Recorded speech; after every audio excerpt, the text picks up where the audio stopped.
This is our microwave and oven combination.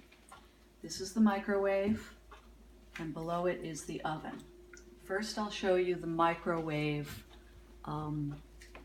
instructions. For the microwave, you have a reheat button, defrost, steam cook, easy convect, soften or melt, crisp, popcorn, cook time, and power level. If you want, and there's start and cancel. If you just want to turn it on, put something inside and you press start and it will cook for 1 minute. If you want 2 minutes, this is on 100%, just press it again. 3 minutes again. Cancel turns it off.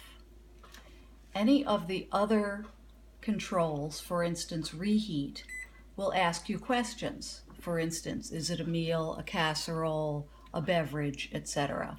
Let's say I say number 4, it's a pizza. So you use the numbers on this side. It asks how many slices. Let's say 2 slices. And enter. And when you're done, you click start and it will begin reheating.